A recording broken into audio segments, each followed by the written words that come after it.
ഞാൻ സാറിന് അണ്ണാൻ ശ്രമിച്ചിട്ട് ഡയലോഗ് പറഞ്ഞുകൊണ്ടിരിക്കും, ഇരിക്കാൻ പറയും. 2-3 പ്രാവശ്യം പറഞ്ഞാലേ മമ്മൂട്ടി ഇരിക്കുള്ളൂ. ഒന്ന് നസീർ സാർ മുടിച്ചൂടാൻ നിൽക്കുന്ന അവസരം. ആ നസീറിൻ്റെ അടുത്ത് അങ്ങനെ ബാക്കി വെച്ചിട്ട് പോയ ഒരു ആഗ്രഹമാണ് ഒരു സിനിമ ചെയ്യണമെന്ന്. ഒരെണ്ണം മോഹൻലാലിന്, ഒരെണ്ണം മമ്മൂട്ടിയും. മമ്മൂട്ടി ഡേറ്റ് ഡേറ്റ് കൊടുക്കണില്ല. ഒരു ദിവസം ഇതുപോലെ ഉടനെ ശരിയാക്കാം സാർ പറഞ്ഞ സമയം അങ്ങനെ വണ്ടി കയറിപ്പോയി. അപ്പോൾ പറയണേ ഇങ്ങനെയൊക്കെ വയസ്സാങ്കാലത്ത് വീട്ടിൽ പോയിരുന്നുള്ളേ. പ്രേംനസീറിനെ പറ്റി മമ്മൂട്ടി പറയാണ്. ആ Mammootty production manager Peter Njarakkal ഇത് കേട്ടോന്ന് സാറിൻ്റെ പോയി പറഞ്ഞു. എന്നിട്ട് സാറ് ആ മനുഷ്യൻ പറഞ്ഞു, ഇനി ആ മമ്മൂട്ടിയുടെ അടുത്ത് സാറ് ചാൻസിന് വേണ്ടി ചെന്ന് യാചിക്കരുത്, സാറിന് വിലയും നിലയുമാണ്, സാറ് ദയവ് ചെയ്ത് പോകരുത്. അവർ ഇങ്ങനെ പറഞ്ഞിരിക്കുകയാണ്. എന്നിട്ട് പോലും ഈ നഴ്സ് എന്നെ വയസ്സാങ്കാലത്ത് വീട്ടിൽ പോയിരുന്നില്ല, നീ എന്തിനു പറഞ്ഞെന്ന് ചോദിക്കാൻ പോയിട്ടില്ല. ഭയങ്കര മാന്യത.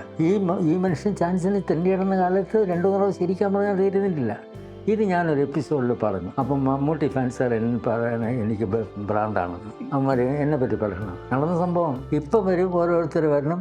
ഇപ്പോൾ പണ്ട് ആർട്ടിസ്റ്റ് ടെക്നീഷ്യൻസ് എല്ലാം പരസ്പര സ്നേഹവും ബഹുമാനമൊക്കെ ഉണ്ടായി. ഇപ്പോൾ കാരവലിന് വരണം, ഡോറ് തുറക്കുക ഒരാൾ, ടൗലെടുത്ത് കൊടുക്കുക ഒരാൾ. പക്ഷേ ഇവർ പണ്ട് ചാൻസിന് വേണ്ടി അലഞ്ഞു തിരിഞ്ഞ് നടന്ന പഴയ സിനിമക്കാരെ ഞങ്ങൾക്ക് അറിയാവൂ. മനസ്സിലായില്ലേ?